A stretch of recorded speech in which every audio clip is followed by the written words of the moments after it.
vamos lá, eu convido você a abrir sua Bíblia lá em Malaquias, no capítulo 3, a parte final, né?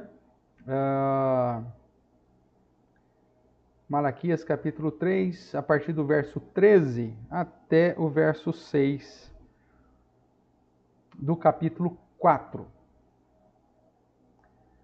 Enquanto você abre lá, quero agradecer também a presença aí do Luciano, da Ieda, da Larissa, da Ana Laura conosco. Deus abençoe a todos nós. Ok?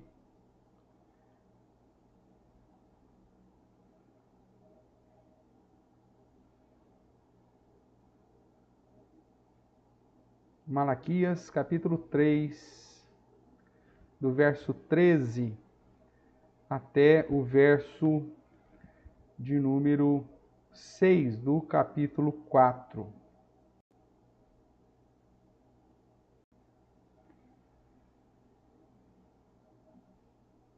Eu vou fazer a leitura, os irmãos estejam atentos aí.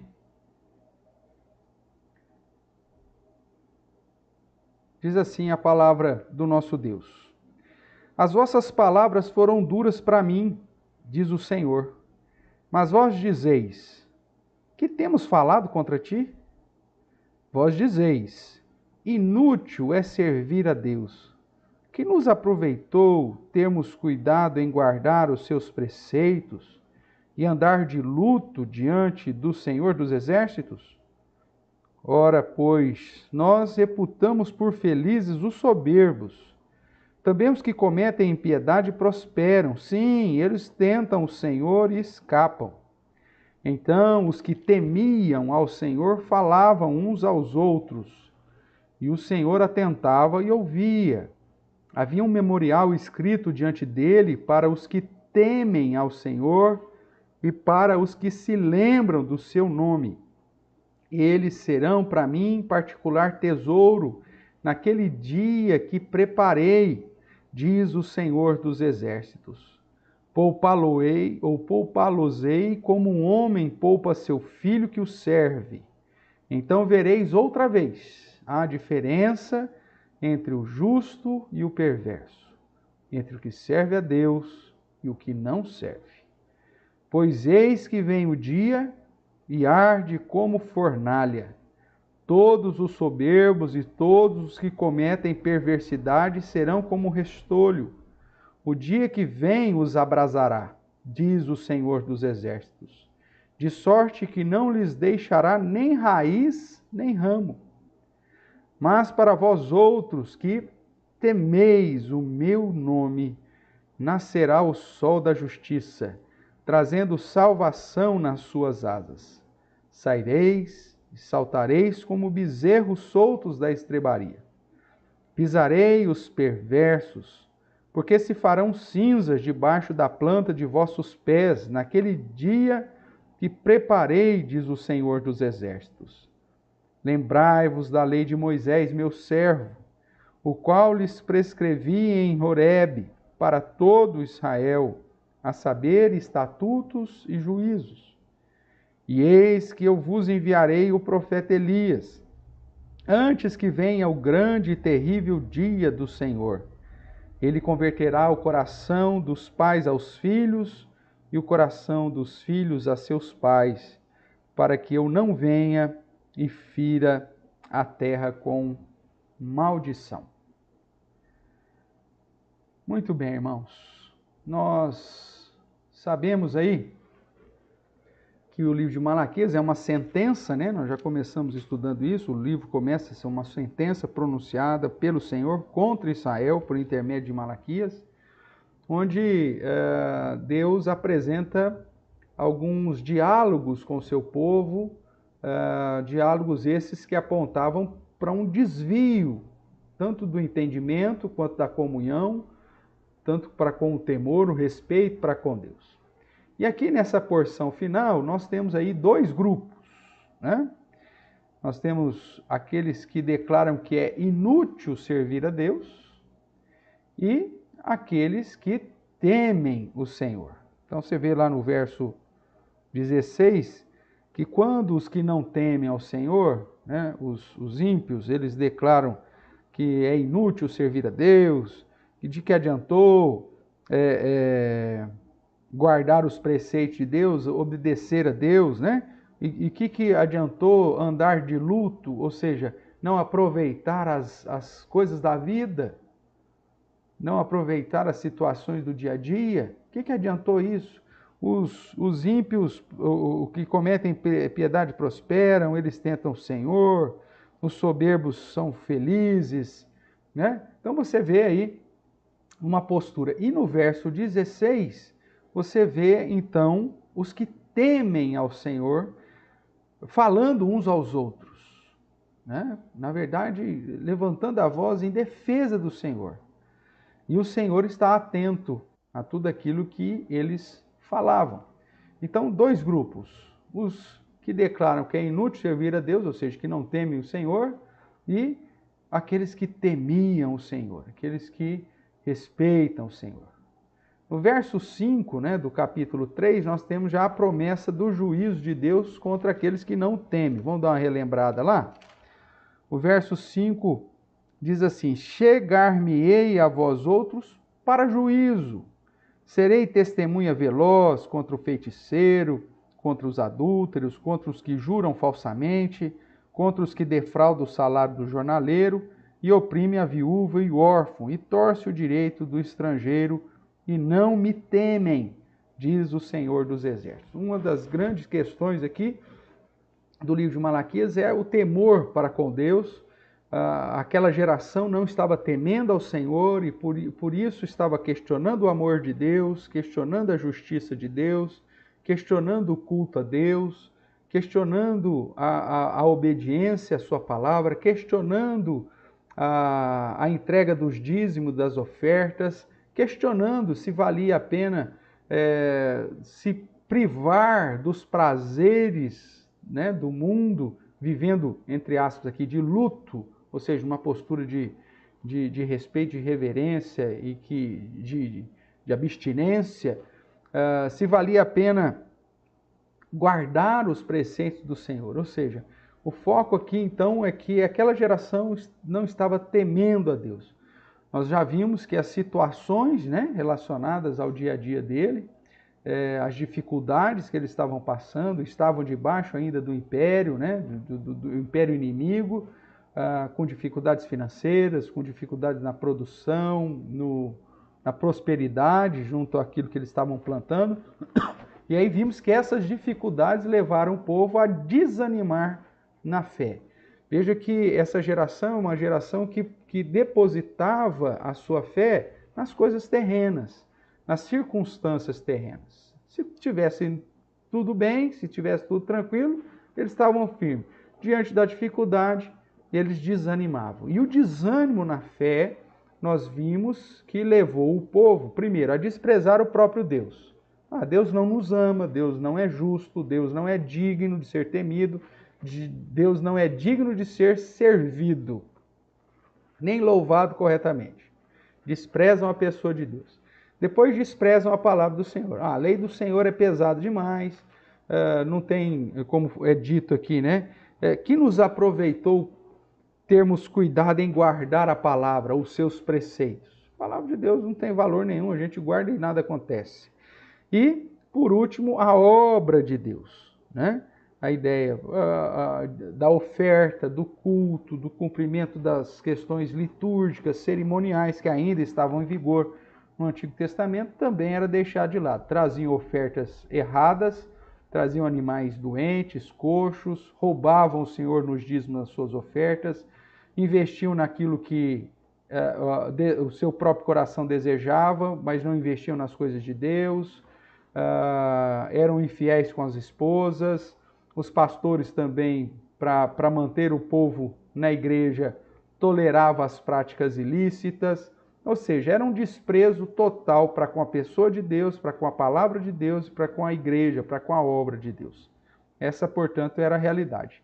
A falta de temor, que é o ponto aqui, né?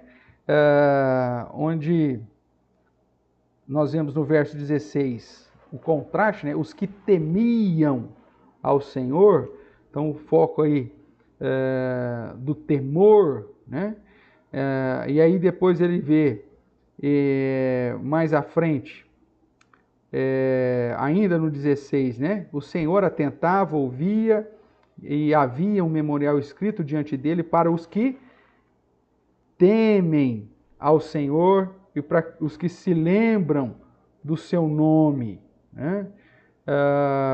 Então, nós vemos aí mais uma vez essa ideia do temor do Senhor, de buscar o Senhor, de estar na presença dEle, no sentido de obediência, de santidade, de humildade, né? Você vê que no verso 15, os crentes carnais aqui, vamos assim dizer, né? Consideravam os soberbos por felizes.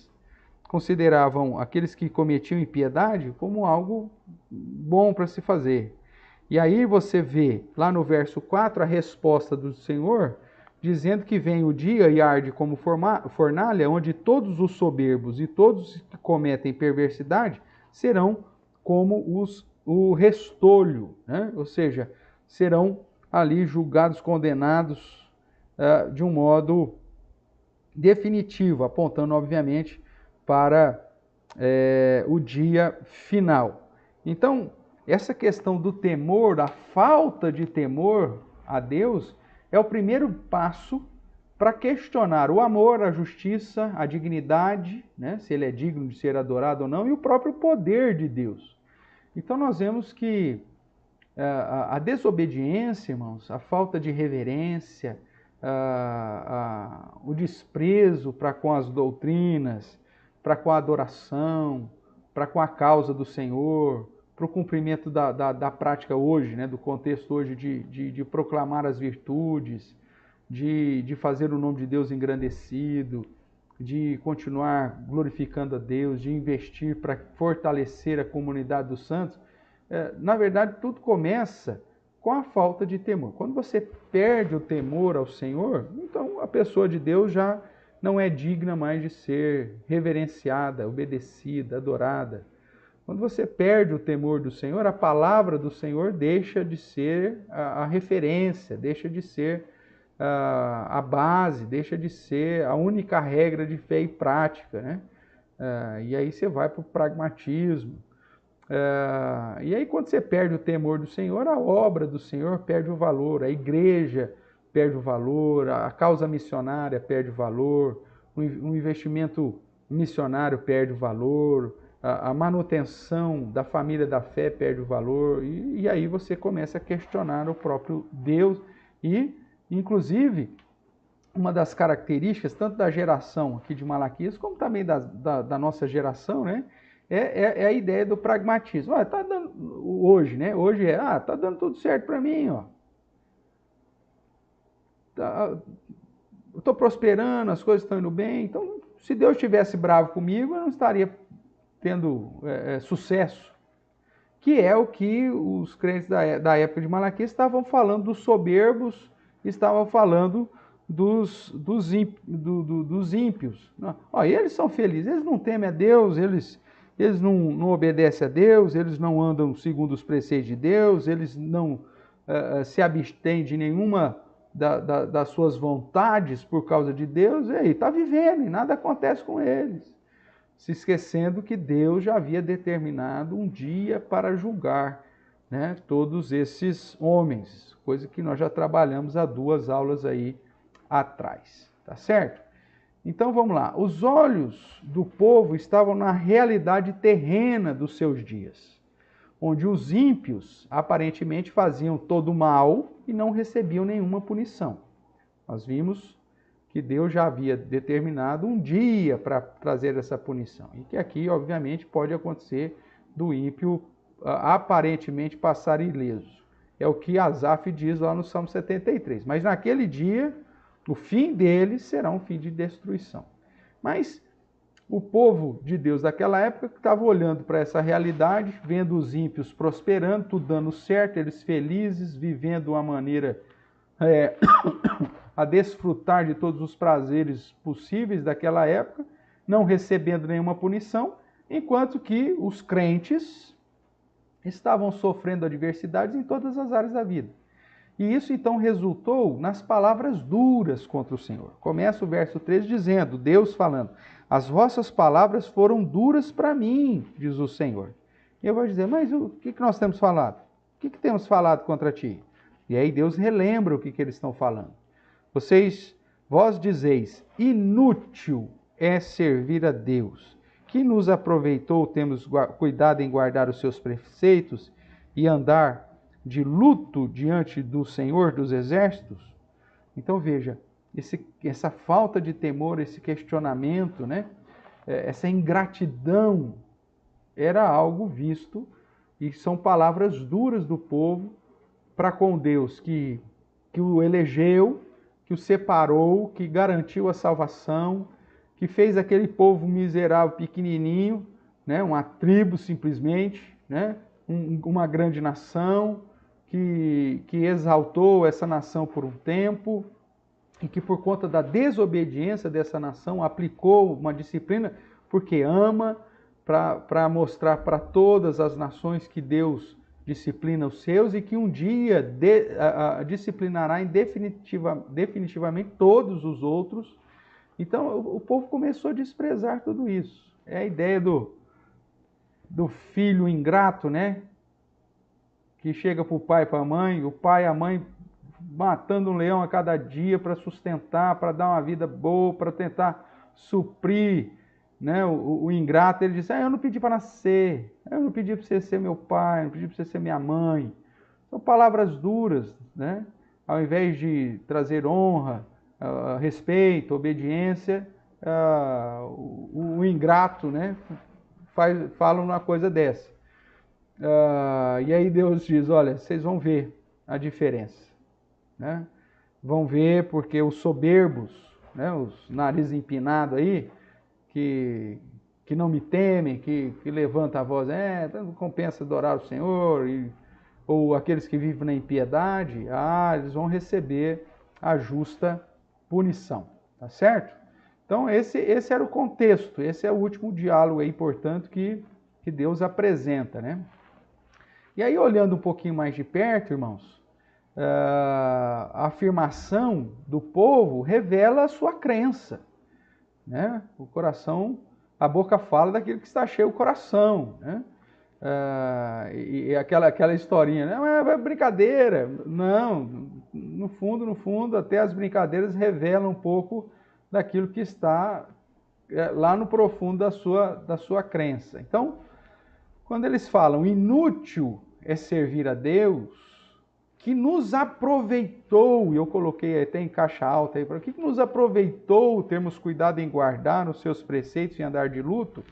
E aí, guardar os seus preceitos, a obediência e andar de luto, talvez seja uma indicativa da ideia da abstinência, né? De abrir mão de tantas práticas mundanas, carnais, para andar em uma postura de santidade, né? De fidelidade a Deus, designados, né? E ele diz que nos aproveitou. Veja, o foco deles era um foco extremamente terreno. Essa expressão, que nos aproveitou, termos cuidado em guardar os seus preceitos, é que eles já esperavam uma recompensa pela obediência. Eles já esperavam serem recompensados por honrar o Senhor, por servir ao Senhor e por buscar a Deus. E se esquecendo de que a recompensa é uma recompensa eterna. A recompensa é o fato deles não permanecerem na condenação. Eles podiam ter sido preteridos e mantidos na condenação do pecado, e mesmo que tenham uma aparente vida por um período aqui nessa era presente de prosperidade, viveriam a eternidade debaixo do juízo e da maldição do Senhor. Mas eles não entendiam isso. Então, quando eles expressam na afirmação que nos aproveitou termos cuidado em guardar os preceitos e andar de luto, eles estão dizendo, o que eu ganhei em servir a Deus? Que benefício. Eu vivi a minha juventude na casa do Senhor. O que eu aproveitou? O que eu ganhei com isso? Deixei de aproveitar a vida, deixei de curtir, deixei de fazer as minhas peripécias. E aí? Significa que eu não ganhei nada por ter andado de luto na presença do Senhor, por ter guardado os preceitos. Que proveito se trouxe para mim, rapaz? Agora estou velho aí, eu não aproveitei a vida, ainda passando por situações adversas, por lutas, por dificuldades. Não tive nenhum benefício terreno por guardar o Senhor. Esse era o foco das pessoas daquela época, né? Colocavam nas questões terrenas o resultado da fidelidade e obediência a Deus. O termo, então, aproveitou, demonstra, obviamente, que o desejo do povo e o mensurar se de fato valia a pena servir a Deus, estava na recompensa terrena, estava na recompensa instantânea, estava na cobiça, na visão de que merecemos algo. E nós já vimos aqui nessa sequência de estudos, se Deus realmente fosse aplicar sobre nós o que merecemos, irmãos, nós estávamos perdidos. Mas o homem, ele tem esse desvio, né, de achar que ele é bom o suficiente, né, de que ele merece alguma coisa, que Deus tem que dar a ele tudo aquilo que o seu coração deseja. E que se você está servindo a Deus, se você vem à igreja e adora o Senhor, Deus tem a obrigação de te abençoar naquela semana. É lógico que isso tem muito de uma visão, às vezes, meritória, né? Que é fruto de influências de outras religiões, de salvação por obras, de que da lei da semeadura, que tem que ser aplicada em todo e qualquer contexto. Se você faz o bem, você tem que receber o bem necessariamente. Se você agiu corretamente, então você não pode ser alvo da injustiça, que é um desvio, né? E que não tem nada a ver com o pensamento bíblico. O pensamento bíblico é, independente da situação que você está vivendo, você vai fazer o que é certo fazer por conta da sua fidelidade, do seu temor, da sua obediência a Deus. E pronto, acabou, mesmo que dê tudo errado. Então, a visão e a tentativa de mensurar as bênçãos de Deus por meio da prosperidade terrena fez o povo desprezar a Deus, desprezar a palavra, desprezar a obra e dar um passo a mais, né? Além de desprezar, maldizer. Inútil a servir a Deus. Não tive proveito nenhum. Estou servindo a esse Deus há tantos anos, estou indo na igreja, levo lá minha oferta, levo lá meu animalzinho, participo das festas cerimoniais. A gente tem que viajar 3 vezes por ano para vir aqui para Jerusalém, rapaz. Esse monte de gente aqui, não tem lugar para ficar. Depois tem que ir para cidades vizinhas aqui, caminhar todo dia para vir aqui, esse templo lotado, cheio de bicho, esse fedor aqui, essas coisas loucas. Que benefício isso traz, rapaz? Então, esse era o sentimento. E aí começam a maldizer o Senhor. E por isso Deus diz, olha, essas palavras são palavras duras, né? Um confronto direto. Entendendo então a mensagem de Malaquias, então nessa última parte do diálogo entre Deus e o seu povo, o assunto, como eu já pontuei aqui para você, é o temor para com Deus. Ou melhor, né? A falta de temor que o povo tinha. O povo não estava respeitando mais o Senhor, ao ponto de agora falar abertamente contra Deus, de questionar o amor de Deus, de questionar a justiça de Deus, de questionar se valia a pena ser obediente a Deus, de cumprir os mandamentos de Deus, de investir na causa do Senhor. Então eles começaram a transparecer toda essa falta de temor. Infelizmente, irmãos, quando nós vemos na nossa geração, né, uma série de discussões, umas discussões insanas, né, principalmente dentro de um contexto de internet, as pessoas questionando sobre a igreja, questionando sobre o próprio dízimo, questionando sobre a fidelidade conjugal, que Deus nos chamou a paz e que quer ver todo mundo feliz, então questionando aí a manutenção do casamento. Então, são discussões da nossa geração, inclusive acaloradas, né? Muita gente brigando, se levantando a bandeira contra a igreja de pedras. Realmente, ninguém está preocupado com a igreja de pedra. A igreja do Senhor Jesus Cristo somos nós. Mas nós temos que ter um lugar para reunir, nós temos um lugar para investir, para levar as pessoas para serem discipuladas, preparadas, capacitadas pelo próprio Deus no convívio fraternal. E essas pessoas entram nessas discussões terríveis que, na verdade, só revelam uma coisa: a falta de temor. Em tentar manipular, em tentar ludibriar, em tentar adulterar muitos dos princípios que ainda estão no dia a dia e que demonstram, né, como nós falamos semana passada, que serve como termômetro da nossa gratidão, da nossa obediência, da nossa fidelidade e, principalmente, do nosso temor para com Deus. Então, Deus fala: as vossas palavras foram duras para mim. Eles não só desprezaram, mas começaram a maldizer o Senhor. O povo, então, é chamado à atenção, mais uma vez, para se voltar ao Senhor, né? Veja que no final da sessão, nós vemos que o desejo de Deus é que o seu povo se reconcilie, para que ele não fira a terra com maldição. O verso 5 e 6 do capítulo 4 vai dizer, né? Eis que eu vos enviarei o profeta Elias, que hoje, pela revelação, nós sabemos que é João Batista. Antes que venha o grande e terrível dia do Senhor, ele converterá o coração dos pais aos filhos, o coração dos filhos aos seus pais, para que eu não venha e fira a terra com maldição.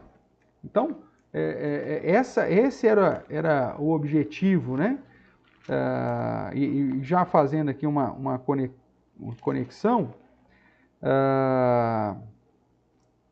quando nós damos uma olhada aqui em Lucas, vamos dar uma olhada em Lucas aqui. Nos capítulos iniciais de Lucas,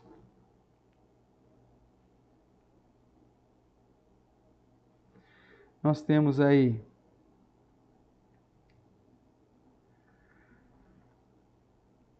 no capítulo 1 de Lucas, as predições referentes a João Batista.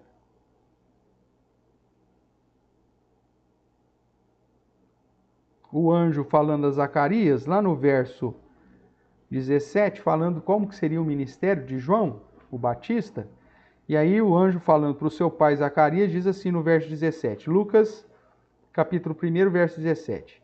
E irá adiante do Senhor no espírito e poder de Elias, para converter o coração dos pais aos filhos, converter os desobedientes à prudência dos justos e habilitar para o Senhor um povo preparado. Então essa expressão, converter o coração dos pais aos filhos e dos filhos aos pais, que é dito em Malaquias, e aqui em Lucas é apontado para essa ideia de converter os desobedientes à prudência dos justos e habilitar para o Senhor um povo preparado.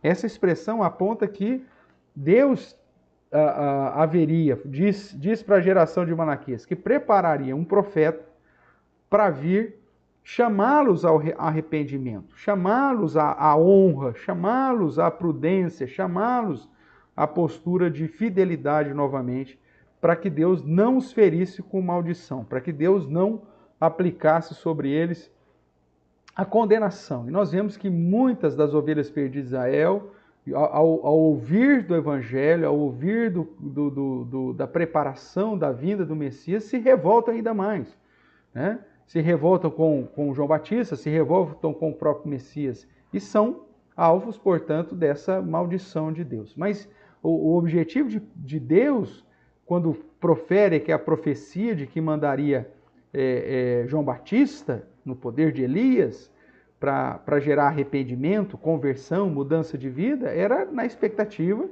de reconciliar com o seu povo, apesar de que o povo o rejeita. Ele vem para os seus, Jesus vem para os seus e os seus o rejeitam, né? infelizmente. E por isso recebem a justa condenação e punição, porque amaram mais as trevas do que a luz, vai dizer João. Então a relação aqui pai e filho é invocada como modelo para o retorno para o Pai Celeste, para mudança, para conversão, para arrependimento, para transformação, para honra, para obediência, para humildade, né? A relação que se esperava entre um pai e um filho e um pai. Tudo bem?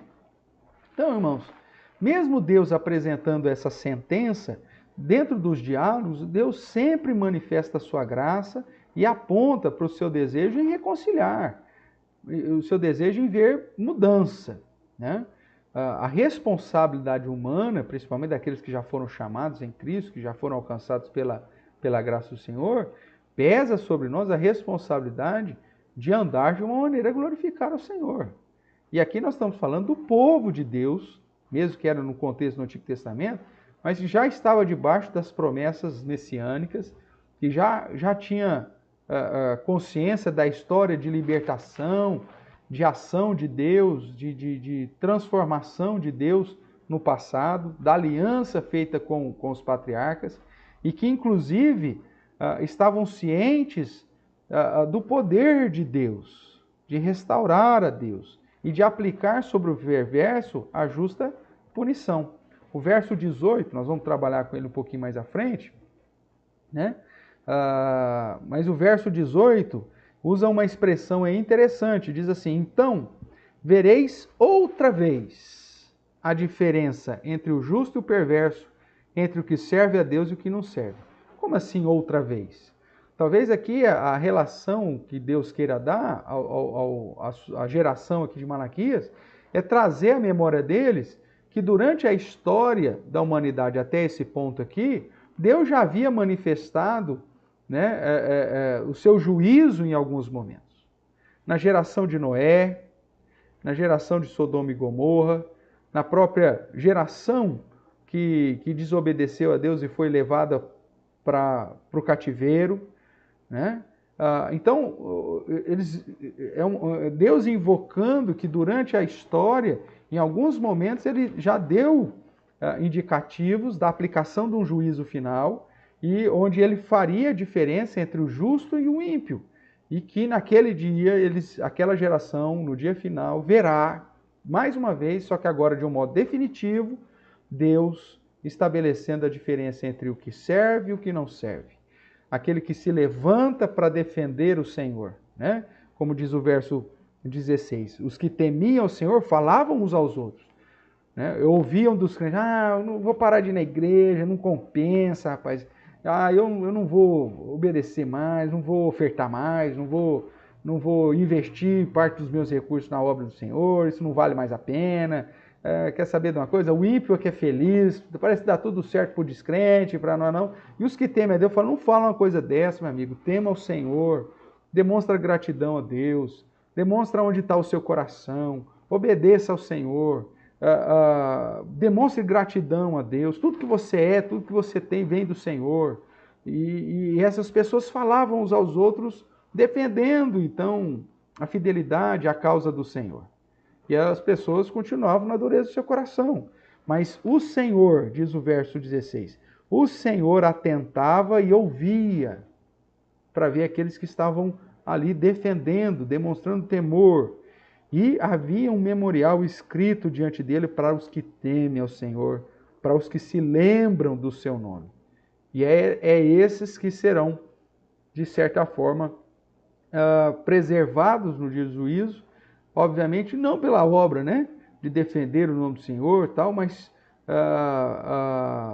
por uma consequência da própria salvação de Deus, mas ao mesmo tempo pela sua fidelidade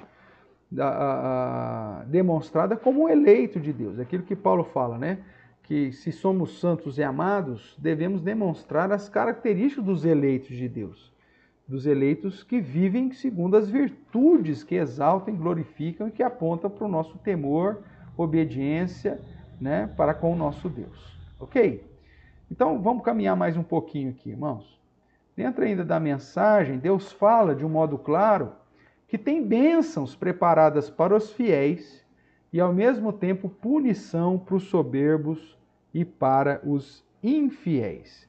Verso 17 diz: aqueles que temem ao Senhor, eles serão para mim particular tesouro, naquele dia que preparei, diz o Senhor dos Exércitos. Poupa-los-ei como um homem poupa o filho que o serve.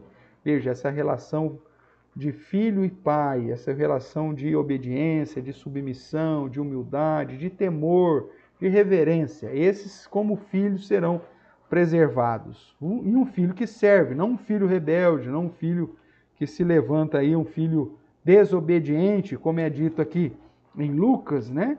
Que o ministério de João Batista seria para converter os desobedientes, né? O verso 17, converter os desobedientes à prudência dos justos e habilitar para o Senhor um povo preparado, um povo, né, obediente, fiel, temente ao Senhor. A mensagem aqui de Malaquias, irmãos, aponta, obviamente, para o juízo final, mais uma vez, né? Só que agora a questão não é sobre onde está o Deus do juízo, referindo-se ao castigo dos ímpios, mas se vale a pena servir a Deus. Então, dentro dessa questão do juízo final, Deus traz agora uma situação que o juízo vai servir para demonstrar se vale a pena, se valeu a pena servir a Deus ou não, porque ele vai aplicar bênçãos sobre os fiéis e punição sobre os soberbos e sobre os infiéis. Como nós já falamos, alguns crentes estavam questionando o Senhor por não verem nenhuma recompensa em servir a Deus aqui, na era presente, né? Como se Deus fosse obrigado a derramar aí prosperidade, né, sobre a vida dos crentes, principalmente esses crentes que já estavam servindo com segundas intenções. Eles já estavam servindo para ter algum proveito. Que recompensa que eu vou ter? O que eu vou ganhar com isso? Eu vou ir na igreja, mas o que eu vou ganhar com isso? Eu vou assumir um ministério na igreja, mas o que eu vou ganhar com isso? Qual que é o benefício que eu tenho desse negócio? Eu vou fazer um trabalho evangélico, mas que benefício que eu vou ter com isso? Né? Então, tem pessoas que vivem um relacionamento com Deus de toma lá da cá, um relacionamento de Deus como se Deus, pelo pouco que se faz, como se Deus fosse obrigado a trazer o muito, né? Puxa vida, a vida inteira eu servi a Deus, a vida inteira eu falei do evangelho para as pessoas, a vida inteira eu fiz isso, eu fiz aquilo, agora estou doente, agora as coisas não estão... Nós vimos que Deus não é obrigado a dar nenhuma dessas coisas, mas também vimos que a falta de fidelidade e obediência ao Senhor traz essas situações sobre a vida, né?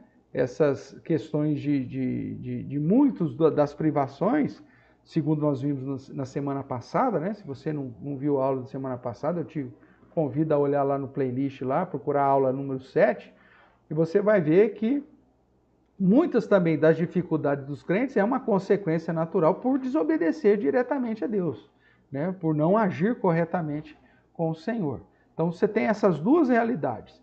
Se você anda corretamente com Deus, fazendo tudo como se deve, buscando o Senhor, temendo a Deus, Deus não é obrigado a te dar uma vida com ausência de dificuldades. Todos nós estamos sujeitos a elas.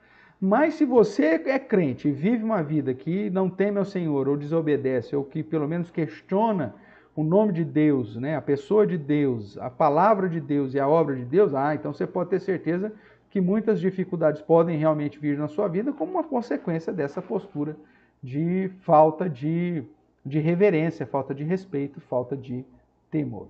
Tá bom? Então, cuidado aí. O que esse povo falava, né? O que esse pessoal carnal aí, né, falava a respeito de servir o Senhor? É inútil servir a Deus e os soberbos são felizes, aqueles que não dependem de Deus, aqueles que não são humildes, aqueles que são donos da sua própria vida, são senhores da sua própria existência, esses sim que são felizes, não tem que ficar obedecendo ninguém. Os ímpios são prósperos, né? Os que cometem impiedade prosperam. Eles enganam, eles roubam e as coisas parece que dão certo para eles. Então essa era a visão. Os descrentes não obedecem e não recebem castigo. ele diz assim, sim, eles tentam o Senhor e escapam. Veja que o modo de enxergar a comunhão com Deus desses crentes está totalmente distorcida. Está totalmente invertida. Porque o foco deles é simplesmente para a era presente. O foco desses crentes que são bocudos aqui, né, que se levantam a boca contra o Senhor aqui, chamando os soberbos de felizes, os ímpios de próspero, que tentam o Senhor e escapam, nada acontece com eles, essas pessoas, na verdade, desprezam a eternidade, desprezam a grandeza de Deus, a soberania de Deus. O foco está no lugar errado e, por isso, não temem ao Senhor. Estas eram as duras palavras do povo contra Deus. Eles estavam dizendo, primeiro, que Deus era injusto. Então, vamos entender aí o significado dessa situação quando ele diz, os soberbos são felizes, os que cometem impiedade prosperam, eles tentam a Deus e escapam. Eles estão falando, primeiro, Deus é injusto, porque a gente está fazendo o que é certo e ele não aplica a justiça sobre nós. Deus é desonesto, porque ele já disse que se a gente fosse obediente, ele derramaria bênção sobre a nossa vida. Cadê a bênção? E esse Deus é fraco, porque os ímpios falam mal dele, os soberbos elevam contra ele a voz, e os caras continuam firme e forte aí, porque Deus é tão fraco que nem para aplicar a justiça sobre o ímpio ele faz. Então, em última análise, as palavras duras estavam falando de apontar a Deus justamente aquilo que não era. O nosso Deus, ele é justo, o nosso Deus é poderoso, né? O nosso Deus é verdadeiro. Se aqueles que estavam aparentemente obedecendo o Senhor não estavam recebendo as bênçãos decorrentes da obediência, é porque essa obediência que eles estavam tendo já era uma obediência com segundas intenções. Eles não estavam obedecendo de coração, eles não estavam obedecendo com fidelidade, em santidade, em gratidão ao Senhor. Eles só estavam fazendo porque eles queriam a recompensa. E aí, então, isso já não fazia daquela obediência algo sincero, algo verdadeiro. Logo, eles não tinham nenhum direito de receber os benefícios decorrentes da obediência, porque a obediência era falsa. A obediência era manipulável, né? Era de manipulação. E isso que eles não estavam entendendo. E é por isso que eles, então, trazem essa palavra dura. Então, aqui surge, na contrapartida, o verso 16, os que temem ao Senhor e defendem o nome do Senhor, defendem o poder do Senhor, e diz, gente, não fala isso não. Gente, cuidado, tema ao Senhor, reconheça a bondade do Senhor. E é sobre esses que temem o Senhor que nós temos a promessa de salvação. É sobre esses que nós temos a promessa da aplicação da justificação no dia do final. Veja aí o que diz no capítulo 4. Pois eis que vem o dia e arde como fornalha, é um dia de julgamento. Os soberbos e os que cometem perversidade serão como um restolho. O dia que vem os abrasará, diz o Senhor dos Exércitos, de sorte que não lhes deixará nem raiz, nem ramo. Ou seja, é a aplicação definitiva do juízo. É isso que está falando. Não significa aqui de aniquilamento, né? De que os ímpios serão aniquilados, virarão pó e não terá castigo eterno. Porque outras passagens na Bíblia diz claramente que haverá o castigo eterno, né? O lago de fogo e enxofre que queimará ali a eternidade inteira, onde a ira de Deus será aplicada para toda a eternidade. Então, aqui a expressão de que não haverá nem raiz nem ramo é que o juízo aqui será aplicado de modo definitivo. E o verso 2 começa, mas para vós outros, quem são esses vós outros? Os mesmos que temem o Senhor e que defendiam o Senhor e falavam uns aos outros para não desprezar e maldizer a Deus, a sua palavra e a sua obra. Então, mais para vós outros que temeis, mais uma vez aparece, eu estava procurando naquela hora o termo aqui, né? O verso 2. Então você tem o verso 16, temiam o Senhor, final do 16, os que temem o Senhor, que é particular tesouro para Deus, que Deus vai poupá-los, que Deus vai cuidar deles. E agora a mensagem vem para esses dois grupos, lembra? O diálogo é entre os dois grupos. Os que falam que é inútil servir a Deus, né? Que tem os soberbos por felizes, os ímpios por corajosos, e os que temem ao Senhor, que falam uns para os outros, que temem, obedecem e amam ao Senhor. Para vós outros que temeis o meu nome, aí que diz que vai acontecer nesse dia que arde como fornalha sobre os ímpios? Para vocês, nascerá o sol da justiça, trazendo a salvação nas suas asas. E aí ele faz uma analogia de alegria, de júbilo, né? Quando ele diz, saireis e saltareis como bezerros soltos da estrebaria. Então, aquele bezerrinho saltitando, né? Porque saiu ali do curral, saiu da estrebaria, logo após suas primeiras horas, que consegue então sair pulando, sair saltitando, mostrando essa alegria, né? Uma expressão aqui de júbilo, uma expressão de contentamento pelo simples fato de ter recebido a salvação, em contraste com os perversos que receberam a condenação. E aí, então, estes que temem ao Senhor reinarão, inclusive, sobre os ímpios, né? Apocalipse vai dizer isso, né? Que nós julgaremos os ímpios e tudo mais. E o verso 3 aponta para isso quando diz, pisarei os perversos, porque se farão cinzas debaixo da planta dos vossos pés. É óbvio que isso aqui é um símbolo, mais uma vez, não fala de aniquilamento, mas fala de uma situação definitiva.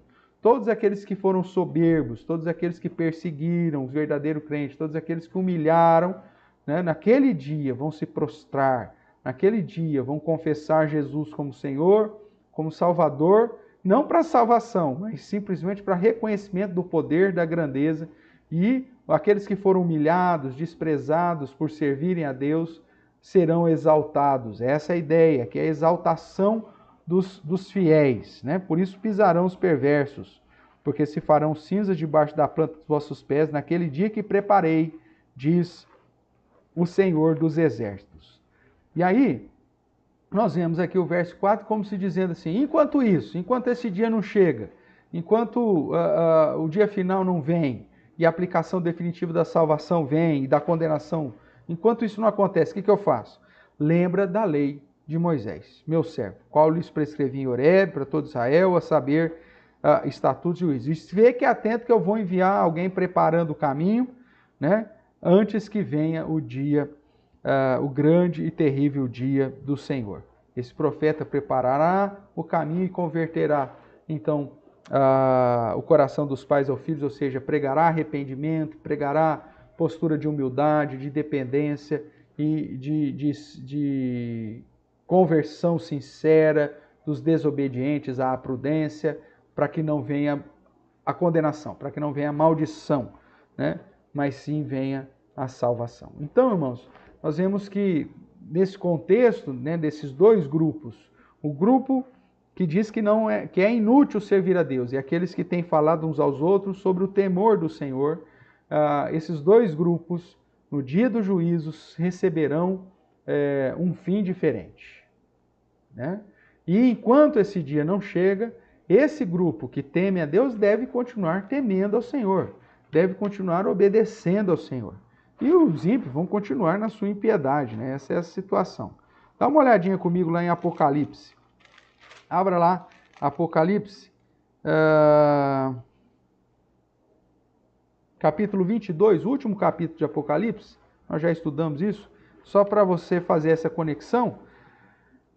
O verso 10 de Apocalipse 22 diz assim, disse-me ainda, não seles a palavra da profecia desse livro, porque o tempo está próximo, ou seja, o Apocalipse já está acontecendo.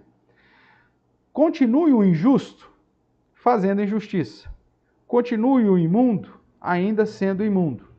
O justo continue na prática da justiça e o santo continue a santificar-se. E eis que venho sem demora e comigo está o galardão que tenho para retribuir a cada um segundo as suas obras. É a mesma promessa de Malaquias, irmãos.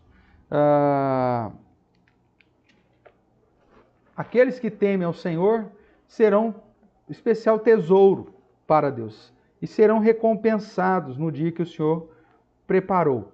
Receberão um galardão. Enquanto esse dia não chega, você é justo, vive na justiça. Você é crente, continue em santidade, em santificação. Os ímpios vão continuar na sua impiedade, vão continuar na prática da injustiça. Né? O injusto fazendo a injustiça, o imundo continua sendo imundo, porém o justo continua na prática da justiça e o santo continue a santificar. É isso que se espera de todos os verdadeiros crentes. Pode ter tudo dar errado na vida? Tal. O amor de Deus é derramado sobre nós e a prova do amor de Deus para conosco está no fato da salvação em Cristo Jesus. O fato de ter Cristo morrido por nós quando ainda éramos pecadores. A justiça de Deus será aplicada no dia que Deus preparou, no dia final. Deus não é injusto por permitir que o perverso viva a vida. Deus seria injusto se ele não tivesse determinado um dia para aplicar essa justiça. Né? Se não tivesse determinado um dia para o juízo final. A adoração a Deus continua, tem que ser ainda uma adoração obediente, segundo o padrão que o próprio Deus determina. A minha gratidão, a minha fidelidade, a minha vida ao Senhor como prioridade, Deus como sendo a minha primazia, tudo que eu sou, tudo que eu tenho focado para as coisas do Senhor, ainda continua sendo a prática esperada daqueles que temem a Deus e que serão recompensados segundo a promessa de galardão que o próprio Senhor já nos deu, com particular tesouro. E aquele dia será um dia de júbilo, de alegria, né? Porque esses recebem a promessa da salvação. Então, entendendo agora, sintetizando aí tudo o que nós já mencionamos sobre essa mensagem aqui final de Malaquias. Deus preparou um dia para mostrar a todos que vale a pena servi-lo. Né? No dia final, isso vai ficar claro. Puxa vida, olha lá, os caras que obedeceram os preceitos, que andaram de luto. O que é esse andar de luto? Né? Vamos melhorar esse negócio aqui. Dá uma olhada lá em Tiago, para talvez ficar um pouquinho mais claro para você.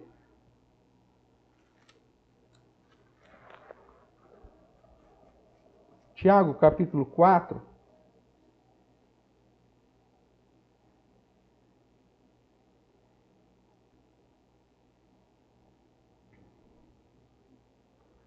O que é andar de luto? Vamos lá. Vou ler o capítulo 4 aqui, se acompanha, por favor, né? De onde procede guerras e contendas que há entre vós? De onde, senão dos prazeres que militam na vossa carne? Ou seja, o andar de luto diante do Senhor é fazer morrer a sua carne, meu amado. Fazer morrer os desejos, a concupiscência dos olhos, né, da vida, soberba da vida, os desejos da carne. Então, fazer morrer a sua natureza carnal. Isso é andar diante de luto. O povo lá, os infiéis, falam, que proveito teve a gente andar de luto? Que proveito a gente teve viver em abstinência, lutando contra os desejos carnais, contra a concupiscência dos olhos, contra a soberba da vida? Que benefício teve? Mas veja o que é então, para referendar isso aí. De onde procedem as guerras e contendas que há entre vós? De onde, senão dos prazeres que militam na vossa carne? Cobiçais e nada tendes, matais, invejais e nada podeis obter. Viveis a lutar e fazer guerras. Nada tendes, porque não pedis. Pedis e não recebeis, porque pedis mal, para esbanjarem vossos prazeres. Veja, não viver em luto é justamente dar vazão a todos os seus desejos e satisfazer todos os seus prazeres e concupiscências. E aí o verso 4. Insubmissos ou infiéis. Não compreendeis que a amizade do mundo é inimiga de Deus? Aquele, pois, que quiser ser amigo do mundo, constitui-se inimigo de Deus.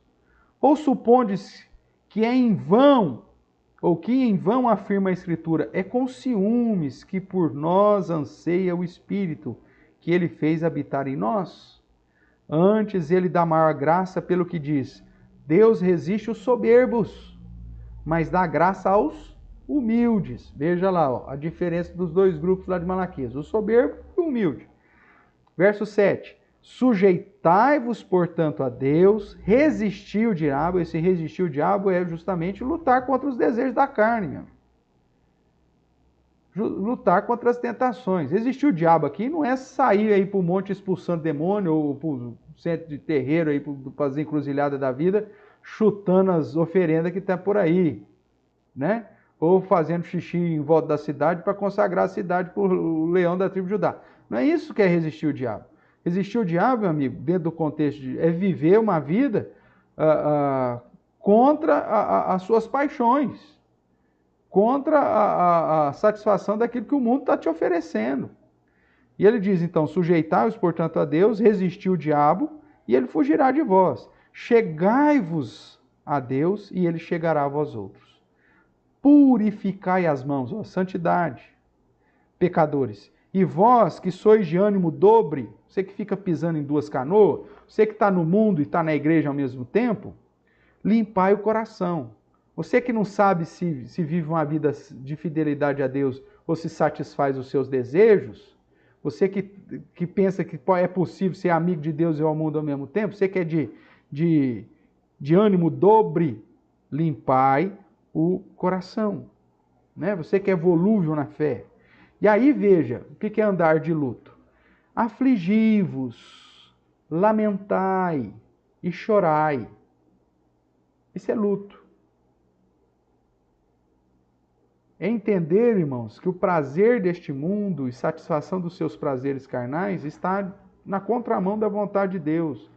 E aí a contrição, o arrependimento, a piedade, a postura puritana, é o que se espera de Deus. Aquela geração diz, que proveito tem viver desse modo, de luto.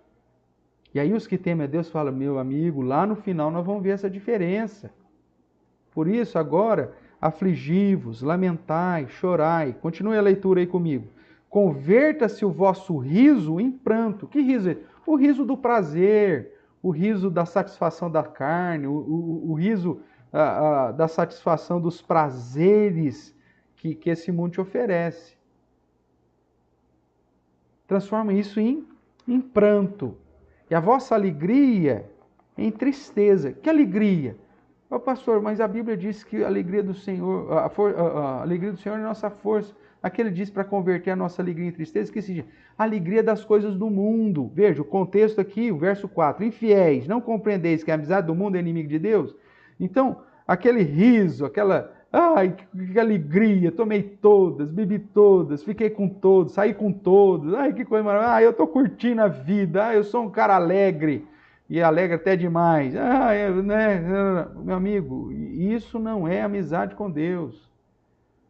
Isso tem que se converter em tristeza. Isso é andar de luto lá, o termo.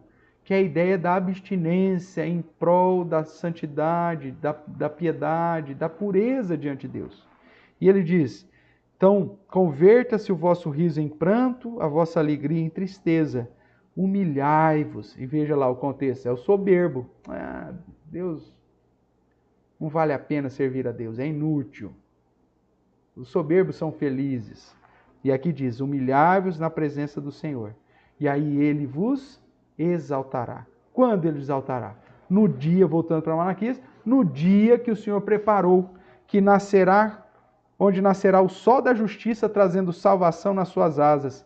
E aí nós seremos exaltados ao ponto de pisar a cinza dos perversos, dos ímpios, dos soberbos e daqueles que andaram em impiedade. Então, irmãos, Deus preparou um dia para mostrar a todos que vale a pena servir a Deus. E como que nós devemos servir a Deus? Justamente com humildade, justamente em luto.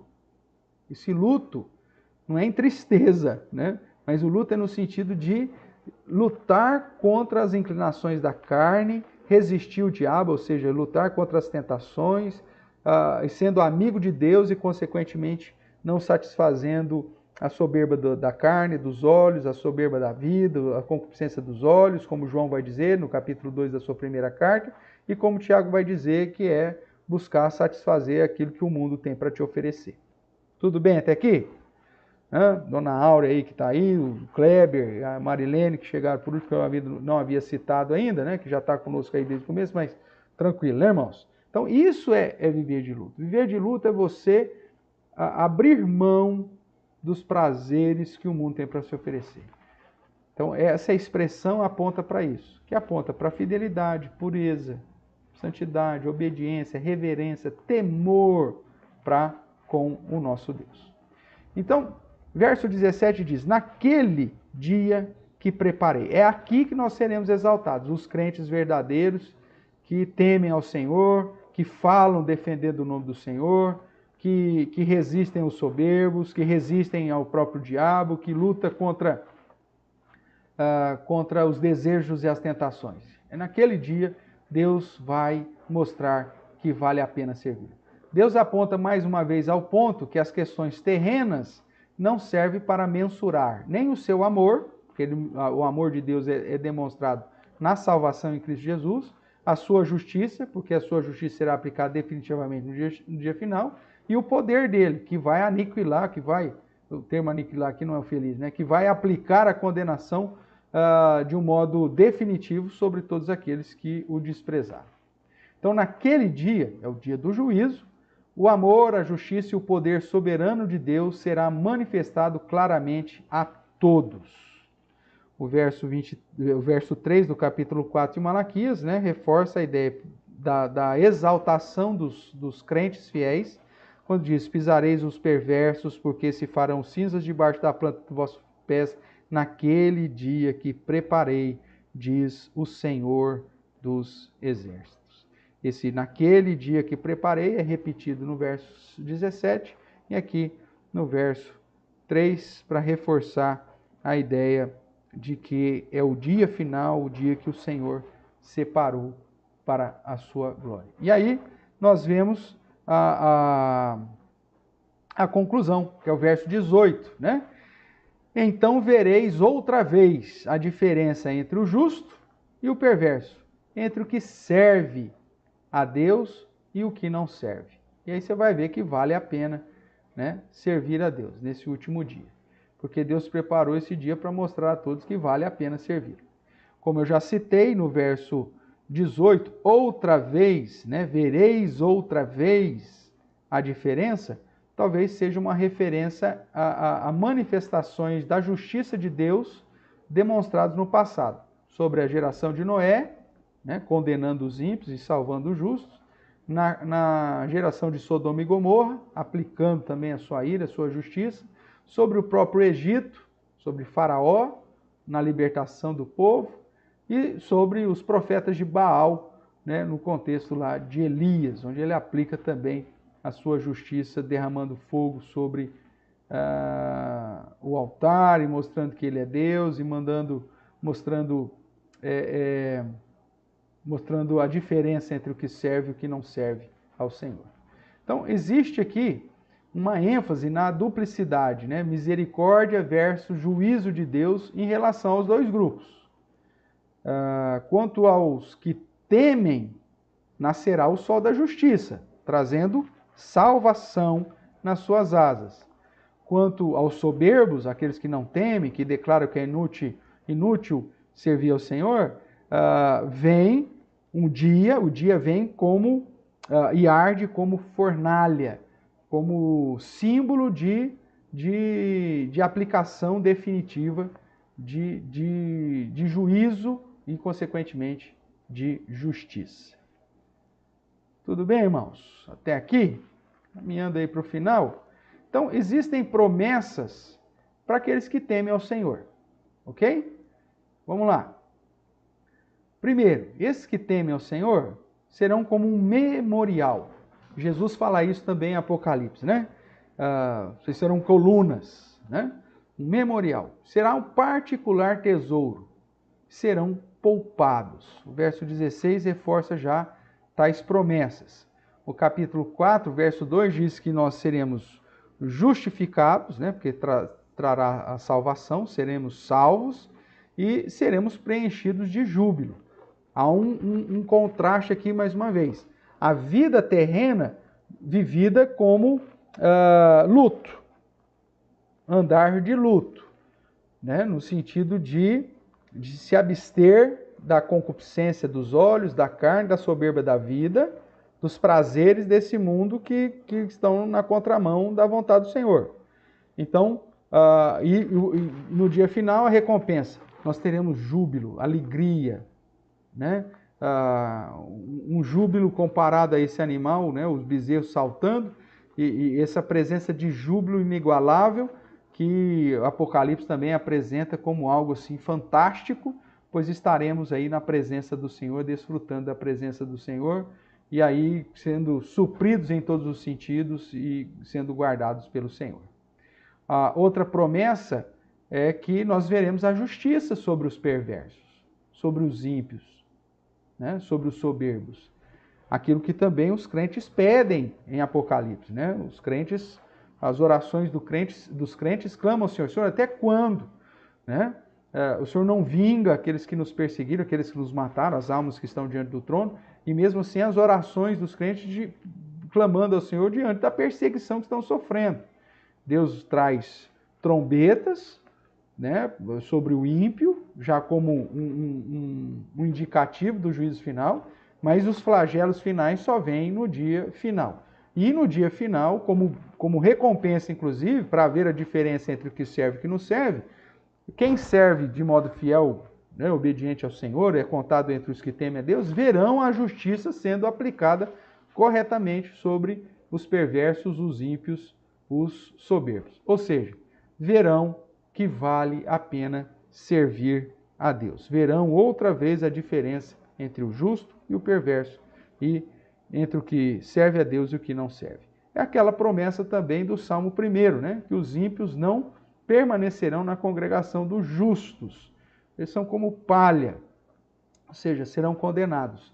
E os justos estarão para sempre na presença do Senhor. Existe uma exortação direta, franca, para aqueles que estavam questionando se valiam a pena servir a Deus dentre o povo de Deus. E da mesma forma que você tem os benefícios para quem teme, você tem aí algumas exortações.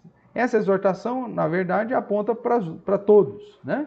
A ideia é, até o dia chegar, até o dia final realmente ser aplicado, o dia que Deus preparou, o que nós vamos fazer? O justo vai viver na prática da justiça. O santo vai continuar se santificando. Ou seja, lembrando da lei de Moisés que Deus revelou e prescreveu em Horebe para todo Israel, a saber, estatutos e juízos. Então veja, estatutos e juízos aponta para que a geração que teme a Deus lembra que deve guardar, viver em justiça e santidade, e ao mesmo tempo aqueles crentes que dizem que não vale a pena, lembra também da lei de Moisés, porque lá tem juízos para aqueles que não temem e obedecem ao Senhor. O verso 5 chama a atenção da preparação aí de João Batista, como já disse, né? E que trará uma mensagem que convoca o povo ao arrependimento. Então, eis que eu enviarei o profeta Elias, veja, eu já tenho Moisés, que é o padrão, parará, mas vou enviar um profeta que vai te conduzir a se converter, a deixar de ser rebelde, a deixar de ser desobediente, a vir à prudência, à santidade. Então, convertei-vos diante da mensagem do profeta Elias, que é uma indicação da mensagem de João Batista, nós já lemos lá em Lucas, né? Que é uma mensagem de arrependei-vos, pois o reino de Deus está próximo. Então, essa era a mensagem que João Batista trouxe para essa geração que estava dizendo que não valia mais a pena servir a Deus. Mesmo porque passa-se 400 anos, né? Até a vinda de Jesus, o período intertestamentário, que eles ainda continuam sobre os impérios, e aí quando Jesus vem e João Batista vem, eles ainda estão agora sobre o quarto império, que é o Império Romano, e a mensagem é, independente das circunstâncias, seja fiel a Deus, arrependei-vos e crede, porque o reino está próximo. Tá? Vamos dar uma olhadinha rapidinho aqui, Mateus capítulo 3, verso de 1 a 12, você tem a pregação de João Batista, que foca justamente essa questão do arrependimento. Vamos ver só o verso 8 aqui para que você entenda. Produzi, pois, frutos dignos de arrependimento, e não comeceis a dizer entre vós mesmos, temos por pai Abraão, porque eu vos afirmo que dessas pedras Deus pode suscitar filhos de Abraão. Já está posto o machado à raiz das árvores. Toda árvore, pois, que não produz bom fruto é cortada e lançada ao fogo. Veja, o fogo aqui da pregação de João Batista é a mesma fornalha que da profecia de Malaquias. fogo sempre como símbolo de condenação aqui nesse contexto, ok? Então, o machado está ali posto à raiz. Se não houver arrependimento, frutos dignos de arrependimento, Deus vai meter o machado na raiz e vai lançar no fogo. Então, o fogo sempre como aqui símbolo de condenação. É nesse sentido que, então, João Batista continua dizendo: eu vos batizo com água para arrependimento. Veja, ênfase na mudança de vida, no arrependimento. Mas aquele que vem depois de mim é mais poderoso do que eu, cujas sandálias não sou digno de levar, está falando a respeito de Jesus, e ele, Jesus, vos batizará com o Espírito Santo, para aqueles que temem a Deus, e com fogo, que aqui não é de poder, né, como os pentecostais falam, mas esse batismo de fogo é condenação. Lembra? O machado já está à raiz e vai ser lançado no fogo, para aqueles que não têm arrependimento. O batismo de Jesus, a mensagem de Jesus, a palavra de Jesus é tanto de salvação quanto de condenação. Verso 12: a sua pá ele tem na mão, limpará completamente a sua eira. Recolherá o seu trigo no celeiro, mas queimará a palha em fogo inextinguível. Mais uma vez, o fogo aqui como sinônimo de condenação, que está em harmonia com a profecia de Malaquias, pois eis que vem o dia e arde como fornalha, e eles serão queimados. Essa é a ideia que aponta também para esse lugar definitivo, já de condenação no lago de fogo, enxofre. E a palha aqui como sinônimo dos ímpios, que lá o Salmo 1 diz que não permanece na congregação dos ímpios, mas é lançado em lugar escuro. Então veja, irmãos, o foco aqui do final é arrepender. Vocês ainda têm uma chance. Vocês têm Moisés, vocês têm o profeta Elias, ou seja, a mensagem de João Batista, e certamente, que já foi dito anteriormente lá em Malaquias, que prepararia o caminho do Senhor, ou seja, a mensagem do próprio Messias.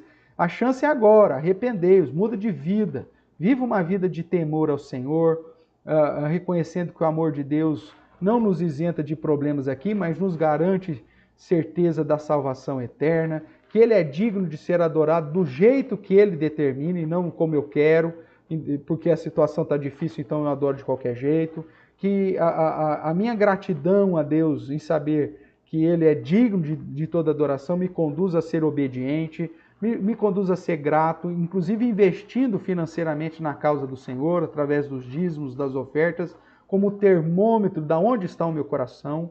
Como nós falamos semana passada, né? A gente só investe naquilo que a gente ama, né?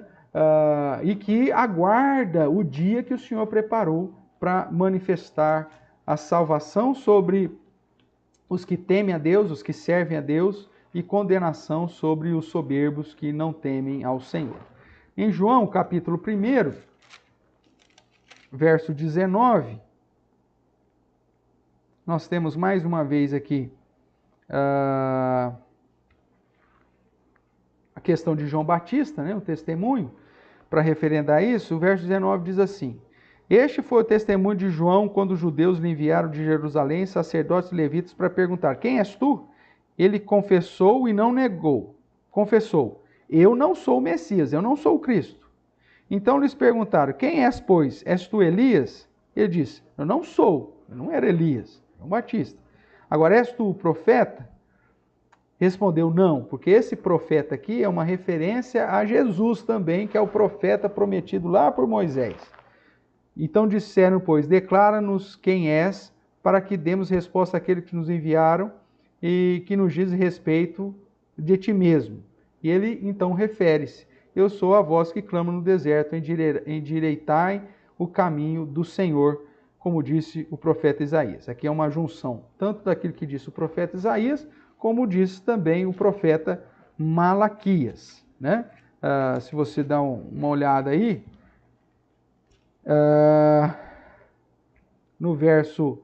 no capítulo 3 de Malaquias, verso 1, diz: eis que eu envio o meu mensageiro que preparar o caminho diante de mim. Então é uma junção aqui, tanto de Malaquias quanto das profecias de Isaías. Então ele diz: olha, eu sou aquele que veio preparar o caminho da chegada do Messias. Eu sou o Elias, não a pessoa Elias, o profeta Elias, mas o Elias prometido, que segundo o anjo disse para o meu pai, que eu ia agir no meu ministério segundo o poder de Elias, e não como sendo Elias, né? Mas que teria esse ministério de chamar a ovelha perdida de Israel ao arrependimento. Ainda em João capítulo 3, o verso 28, vai dizer: vós mesmos sois testemunhas de que vos disse, eu não sou o Cristo, mas fui enviado como seu precursor. Né? E Lucas, capítulo 3, de 1 a 14, você tem a mesma pregação de João Batista, dando testemunho aí a respeito da sua pregação, né? Verso 3, ele percorreu toda a circunvizinhança do Jordão, pregando batismo de arrependimento, convertendo, né, o coração dos pais aos filhos, dos filhos aos pais, para converter o desobediente, que é o que a mensagem de Malaquias diz, para remissão de pecados. Então o batismo de João Batista, como nós sabemos, né, já estudamos também, é um batismo de arrependimento, um batismo para redimir pecado, antes da realização da obra de Cristo, é óbvio.